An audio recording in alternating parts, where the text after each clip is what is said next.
मेरे YouTube page एस्ट्रोनॉलेज पर आपका स्वागत है। नमस्कार, मैं हूं नरेश कुमार। सबसे पहले उन दर्शकों का धन्यवाद जिन्होंने पेज को सब्सक्राइब किया है, पेज के वीडियोस को शेयर कर रहे हैं, लाइक कर रहे हैं और कमेंट बॉक्स में हमें अपनी राय भी लगातार भेज रहे हैं। दोस्तों, सबसे पहले तो आज 1 जनवरी है जब हम ये वीडियो शूट कर रहे हैं।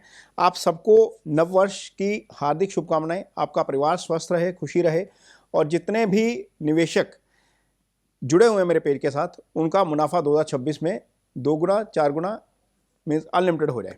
ठीक है, तो वीडियो गोल्ड और सिल्वर पे है। पिछले साल हमने जितनी भी गोल्ड और सिल्वर को लेकर वीडियो डाली हैं, उसमें उम्मीद करते हैं कि आपको काफ़ी सारी चीज़ें समझ आई होंगी, काफ़ी सारे निवेशकों को उससे फ़ायदा भी हुआ होगा। तो 2025 बहुत अच्छा रहा है गोल्ड के लिए और सिल्वर के लिए ख़ास तौर पर।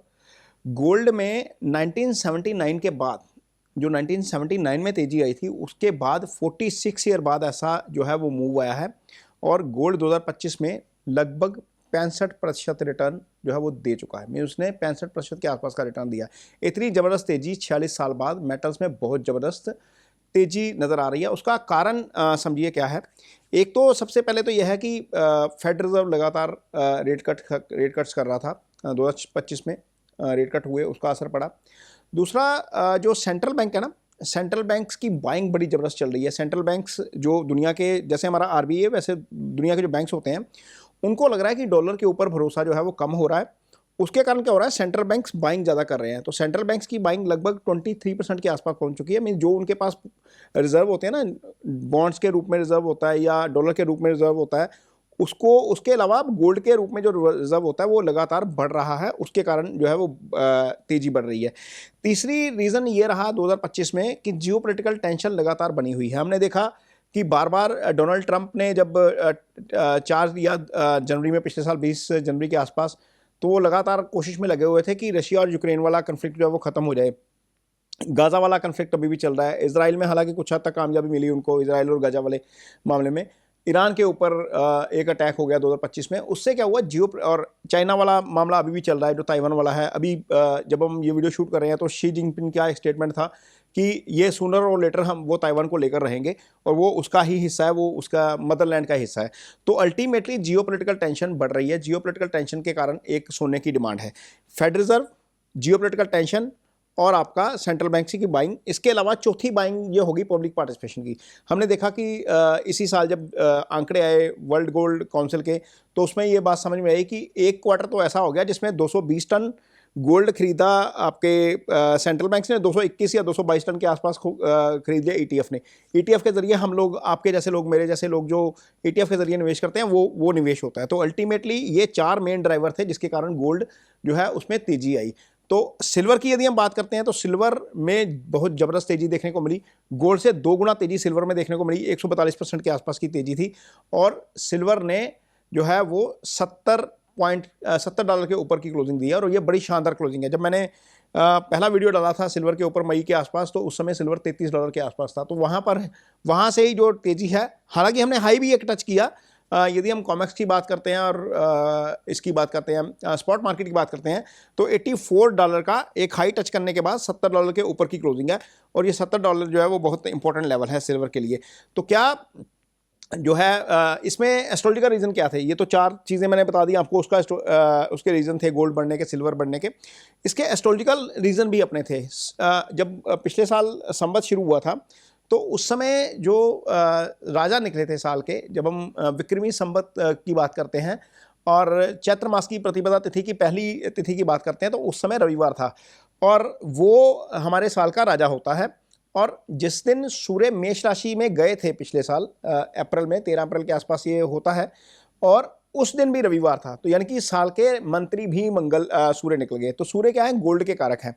और सूर्य मंत्री सूर्य मेघेश जिस दिन आर्द्रा नक्षत्र में प्रवेश हुआ था सूर्य का, उस दिन भी रविवार था।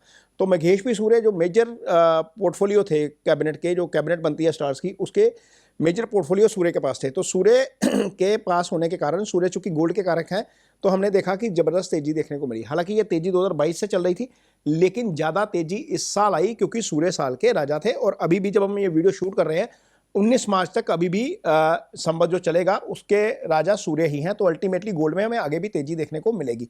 अब 19 मार्च को जब नया संवत बन रहा है तो संवत की शुरुआत गुरुवार के दिन हो रही है। तो गुरु जो है वो साल के राजा हैं। मंगल जो है, मंगल मंत्री हैं। मंगल जो है, जिस दिन मेष राशि में सूर्य आएंगे उस दिन मंगलवार है, तो मंगल मंत्री हैं। अब मंगल मंत्री हैं तो मंगल क्या है, मंगल कॉपर के कारक हैं। दोनों ही प्लैनेट जुपिटर मार्स दोनों ही गोल्ड के कारक हैं, मार्स कॉपर के भी कारक हैं। जब हम आपका जो शास्त्र पढ़ते हैं, जब हम इसके ज्योतिष के शास्त्र पढ़ते हैं, खासतौर पर बहुत सारे लोग जो है वो कमेंट करके पूछते हैं कि मंगल गोल्ड के कारक नहीं है। तो मेरी उनको सलाह है कि आप शास्त्र पढ़िए। शास्त्र में बिल्कुल क्लियर कट मेंशन किया गया है। जब हम उत्तरकाल अमृत बुक पढ़ते हैं, जो हमारा शास्त्र है, उसमें मंगल को गोल्ड के कारक के रूप में मेंशन किया गया है, इसलिए हम मंगल को भी कारक मान के चलते हैं। मंगल मंत्री गुरु राजा, पिछले साल सूर्य, इस साल जो पिछला साल बीता है, जो संवत अभी चल रहा है, सूर्य राजा, सूर्य मंत्री, सूर्य में गए। तो डोमिनेंट प्लैनेट कौन से हैं, गुरु और मंगल। और मैं ज़्यादा बुलिश एस्ट्रोलॉजिकली क्यों हूँ, क्योंकि मंगल के मंत्री पद होने के कारण, मंगल का मंत्री पद होने के कारण दुनिया में कन्फ्लिक्ट 2026 में भी जारी रहेगा। जब 2026 में कन्फ्लिक्ट जारी रहेगा तो अल्टीमेटली गोल्ड को क्या पसंद है, गोल्ड को कन्फ्लिक्ट ही पसंद है। सेफ हेवन डिमांड हो जाती है ना, तो जब सेफ हेवन डिमांड है, गोल्ड काफ़ी तेजी से आगे और भी चलना चाहिए। एस्ट्रोलॉजिकली तो यही कैलकुलेशन निकल रही है। अब कितना चलेगा, कितने परसेंट चलेगा, क्या ये 2025 जैसा चल जाएगा, ये कोई नहीं बता सकता। ये ना मैं बता सकता हूँ, ना कोई शास्त्र इसके बारे में बताता है कि ये इतने परसेंट चल जाएगा। वो आपको टेक्निकल चार्ट के ऊपर जाकर देखना पड़ेगा कि फिबोनाची का आपका जो है वो टारगेट क्या निकलता है, या टेक्निकल चार्ट आपको क्या बताते हैं। अल्टीमेटली जो एजेंसीज बता रही हैं, जो रेटिंग एजेंसीज बता रही हैं, दुनिया भर की रेटिंग एजेंसीज बता रही हैं, वो ये बता रही हैं कि गोल्ड लगभग 25 से 30% के गेन दे सकता है 2026 में। ये उनका अपना आकलन है, on basis of fundamental demand, central bank की डिमांड और जियोपॉलिटिकल सिनेरियो के रीजंस के कारण उनको लग रहा है। और फेड बताया जा रहा है कि 2 बार रेट कट लगा सकता है 2026 में भी। ये 4 चीज़ें हैं। अल्टीमेटली यदि ये 3 फैक्टर हो रहे हैं तो फिजिकल डिमांड भी रहेगी, जनता की डिमांड रहेगी ETF वाली। तो ये इस बेसिस के ऊपर गोल्ड बताया जा रहा है कि 30% के आसपास के टारगेट दे सकता है। सिल्वर को लेकर किसी रेटिंग एजेंसी का कोई टारगेट नहीं है। रेटिंग एजेंसीज को लग रहा है कि सिल्वर आगे चलेगा। हाँ, सिल्वर को लेकर फंडामेंटल बहुत अच्छे होते जा रहे हैं। चाइना पहली तारीख से थोड़ा सा इसके एक्सपोर्ट को कर्व करने की कोशिश कर रहा है, या उसने आज, जब हम ये वीडियो शूट कर रहे हैं तो यह लागू हो जाएगा। तो चाइना से जो सिल्वर एक्सपोर्ट होता है उसके ऊपर थोड़ा सा कर्व लगने के कारण आज हम ये वीडियो शूट कर रहे हैं तो जापान में, दुबई में और बाकी कंट्रीज़ में फिजिकल मार्केट में चांदी के रेट जो है वो उछले हुए हैं। तो अल्टीमेटली इसका असर हमें सब जगह पर नजर आएगा। हमारे फिजिकल मार्केट में भी नजर आएगा, स्पॉट मार्केट में भी नजर आएगा, और हमारे वायदा बाजारों के ऊपर भी नजर आएगा। तो ये तो थोड़ी सी चीज़ें फंडामेंटली हैं। और मैं एस्ट्रोलॉजिकली जो मैं आपको बता रहा था, एस्ट्रोलॉजिकली गुरु मंगल के प्रभाव के कारण गोल्ड सिल्वर इस साल भी तेज रहेंगे। मेटल्स में इस साल भी तेजी निकलेगी। एस्ट्रोलॉजिकली मेटल का साइकिल चल रहा है। मैंने अपना जो पहला वीडियो डाला था जिसमें मैंने लिखा था कि गोल्ड सुपर साइकिल में है, उसका मेरा रीज़न यही था कि सैटर्न जैसे जैसे आगे मेष में जाएंगे, दुनिया में कन्फ्लिक्ट आगे बढ़ता जाएगा। ये 120 साल की हिस्ट्री उठा के देख लीजिए। पहले वर्ल्ड वार से लेकर दूसरा वर्ल्ड, फिर सोवियत संघ वाला चक्कर, फिर हमारा इंडिया पाकिस्तान का वार, या अमेरिका के ऊपर अटैक 1996 में जो हुआ था, ये सारी चीज़ें तभी हुई जब सैटर्न पाइसेस में, एरिस में और टॉरस में थे। तो वो साइकिल अभी चल रहा है, ये साइकिल अभी चलेगा। जितना जियोपॉलिटिकल टेंशन बढ़ेगी उतना गोल्ड के ऊपर भरोसा बढ़ेगा, डॉलर का डिवैल्यूएशन होगा। डॉलर के डिवैल्यूएशन के ऊपर भी बहुत सारी चीज़ें जो है वो चल रही हैं। हमारी ब्रिक्स की बात चल रही है। तो अल्टीमेटली क्या होगा, गोल्ड की वैल्यूएशन बढ़ती ही जाएगी। तो उससे जो गोल्ड के निवेशक हैं, जितने भी निवेशक हैं, यहाँ पर मैं फिजिकल मार्केट के निवेशकों की बात कर रहा हूँ, जिन्होंने अपने बच्चों के लिए शादी के लिए गोल्ड खरीदना है, जिन्होंने अपने बेटे के लिए, बेटी के लिए गोल्ड खरीदना है, जिन्होंने अपने निवेश का पार्ट बनाना है इसको। पहले तो हम इसको हेजिंग टूल यूज़ कर रहे थे, अब हम इसको फाइनेंशियल मार्केट में एसेट क्लास के तौर पर भी यूज़ कर रहे हैं। सारे जितने भी PMS हैं, जितने भी बड़े फंड हाउसेस हैं, वो सारे अब इसको एक सिग्निफिकेंट पोर्टफोलियो का सिग्निफिकेंट पार्ट बना रहे हैं। तो हमें एस्ट्रोलॉजिकली इस चीज़ का जरूर ध्यान रखना है कि गोल्ड और सिल्वर में आगे भी तेजी है। लेकिन क्या ये तेजी पूरा साल जारी रहेगी? तो मैंने कोशिश की है कि अपना जो एस्ट्रो साइकिल जो कहता है उसके मुताबिक कुछ चीज़ें निकल कर आ रही हैं। उसमें क्या होगा वो मैं आपको ये डेट्स बताने की कोशिश करूंगा। पहले मैंने एक वीडियो डाला है जिसमें मैंने बताया कि मार्च की जो 6 से 10 मार्च है इस साल, हो सकता है उस दौरान हमें चांदी और सोने की कीमतों में कुछ गिरावट देखने को मिले। तो ये एक विंडो मिलेगी आपको साल में कुछ कुछ दिनों की, जहां पर आपको गोल्ड सिल्वर के रेट्स में गिरावट देखने को मिल सकती है। यदि आपके पास पैसा होगा तो वहां पर आप पार्क कर सकते हैं। तो ये विंडो इसलिए बन रही है क्योंकि सैटर्न के केंद्र में वीनस आ जाएंगे। वीनस बेसिकली चांदी के कारक हैं। जब जब वीनस सैटर्न के केंद्र में आ रहे हैं तब तब इसमें गिरावट देखने को मिल रही है। तो ये संभावित चीजें हैं, संभावित तिथियां हैं। लेकिन जितने भी मैंने पिछले रिसर्च किया, मेरा ये वाला वीडियो देखिए, ये स्क्रीन के ऊपर चल रहा है, मैंने इसके ऊपर डाला था, तो मैंने इसमें 10 बार ऐसा हो गया कि गोल्ड और सिल्वर में गिरावट आई, सिल्वर में खासतौर पर गिरावट आई जब वीनस सैटर्न के केंद्र में थे। वीनस चांदी के कारक हैं जो बताए गए हैं। कुछ लोगों ने कमेंट करके बोला था नीचे वीडियो के कि चंद्रमा से चांदी देखी जाती है। भाई साहब, चंद्रमा से सिर्फ चांदी नहीं देखी जाती, कर्क राशि से भी चांदी देखी जाती है, शुक्र से भी चांदी देखी जाती है। और जो कॉम्बिनेशन निकल रहा है वो कॉम्बिनेशन यही निकल रहा है कि वीनस जब जब सैटर्न के सामने आए हैं, सैटर्न के साथ आए हैं, सैटर्न के साथ डिग्रिकली एक्सिस में आए हैं, तब तब चांदी टूटी है। तो वो वीडियो आपको बहुत जो है वो थोड़ा सा जानकारी आपकी बढ़ा देगा। कुछ लोगों ने मेरे को वीडियो के नीचे सलाह दी थी आप कुछ चीज़ें मिस कर रहे हो, तो कोशिश करेंगे कि बहुत सारी नई चीज़ें भी इसमें ऐड ऑन करने की कोशिश करेंगे अगले वीडियोज़ में। हर ज्योतिष का जो हर सूत्र है वो हर वीडियो के ऊपर अप्लाई नहीं हो सकता। मेरा उनको कहना यह है कि हर सूत्र जो है वो हर वीडियो के ऊपर अप्लाई नहीं कर सकते। डिफरेंट वीडियो के ऊपर मैं डिफरेंट सूत्र अप्लाई करता हूँ, कोशिश करता हूँ हिस्टोरिकल डाटा के साथ जोड़कर आपको उसका क्रक्स निकाल के दिया जाए। अपनी तरफ से बेस्ट कोशिश कर रहे हैं, लेकिन फिर भी यदि किसी दर्शक को लग रहा है कि इसमें ज़रूरत है तो आगे सुधार की गुंजाइश हमेशा रहती है किसी भी चीज़ में, किसी भी व्यक्ति में, किसी भी रिसर्चर में। तो वो हाथ जोड़ के एक्सेप्ट करेंगे और उसको इम्प्रूव भी करेंगे। और मैं अब जो डेट्स आपको बताने जा रहा हूं, तो पहली तो मार्च की डेट्स हैं।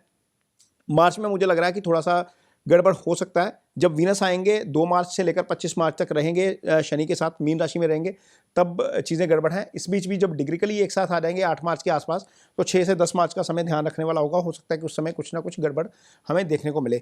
29 मई को वीनस और सैटर्न जो है वो 90 डिग्री के एक्सिस पे रहेंगे। ये जेमिनी में आएंगे 14 मई को, 8 जून तक जेमिनी में रहेंगे। इस दौरान 29 मई को एक्सिस में रहेंगे। तो 29 मई से 2 दिन पहले और 2 दिन बाद का समय हो सकता है कि बाजार में हमें गिरावट देखने को मिले। ये डेट्स आप याद कर लीजिएगा, नोट कर लीजिएगा वहां पर, क्योंकि एक बाइंग विंडो मिल जाएगी अपन को। सबको बाइंग विंडो मिल सकती है। जो निवेशक जिनका ऑलरेडी निवेश होगा वो वहां से बच के निकल भी सकते हैं, और जिनको नीचे पोजीशन का इंतजार होगा वो वहां पर पोजीशन ले भी सकते हैं। ये डेट्स आपके लिए इसलिए निकाली है साल के पहले दिन में ही। कोशिश कर रहे हैं अपनी तरफ से कि निवेशकों का कुछ ना कुछ फायदा जरूर हो जाए। तो वर्गों में आएंगे, कन्या राशि में आ जाएंगे 2 सितंबर से लेकर 2 सितंबर को 1 अगस्त को आएंगे वर्गों में वीनस, और 2 सितंबर तक रहेंगे। ये वाला जो महीना है पूरा, इसमें भी 21 अगस्त को जब वर्गों में रहेंगे तो 21 अगस्त को ये शनि के सामने आ जाएंगे। शनि मीन राशि पे हैं, यहीं पर रहेंगे, 180 डिग्री के एक्सिस पे आ जाएंगे 21 अगस्त को। तो आप मान के चलिए 21 अगस्त से 2 दिन पहले और 2 दिन बाद का समय थोड़ा सा अहम है सिल्वर के लिए। रीजन कोई भी हो सकता है, गोल्ड सिल्वर यहां पर करेक्ट हो सकते हैं। नॉर्मली क्या होता है, सिल्वर 10% गिरता है या 4% गिरता है तो गोल्ड 1-2% साथ में गिर जाता है। तो गोल्ड वाला भी एंगल जरूर साथ में रखेंगे। इसके अलावा ये जो मैंने समय आपको बताया है 19 अगस्त से लेकर 23 अगस्त के आसपास का बीच का समय जो है वो थोड़ा सा ध्यान में रखेंगे। फिर ये दोबारा वीनस आ जाएंगे वर्गों में 6 नवंबर को। ये बीच में वक्री होंगे, 6 से 22 नवंबर तक वर्गों में रहेंगे। उस दौरान भी हमें कुछ ना कुछ हलचल जरूर देखने को मिलेगी मार्केट में। 15 दिसंबर को क्या होगा, 15 दिसंबर को वीनस और सैटर्न जो है 150 डिग्री के एक्सिस पे आ जाएंगे इसी साल, नए साल में 2026 में। इस दौरान आपका जो इक्विटी मार्केट्स होंगी वहां पर भी कुछ ना कुछ गड़बड़ चल रही होगी, क्योंकि ये महीना ऐसा है जब जुपिटर केतु के साथ आ जाएंगे। जुपिटर राहु केतु एक्सिस में होंगे, जुपिटर शनि से षटाष्टक में होंगे। तो ये महीना वैसे ही फाइनेंशियल मार्केट्स के लिए अच्छा नहीं है। इसका असर हमें चांदी पे भी देखने को मिलेगा। 13 से 18 तारीख के बीच की तारीखें जो हैं इस साल की 2026 की, ये बुलियन मार्केट्स के लिए भी थोड़ी सी अहम है। थोड़ा सा यहाँ पर हमें हैवी फ्लक्चुएशंस देखने को मिल सकता है, हैवी वोलेटिलिटी देखने को मिल सकती है।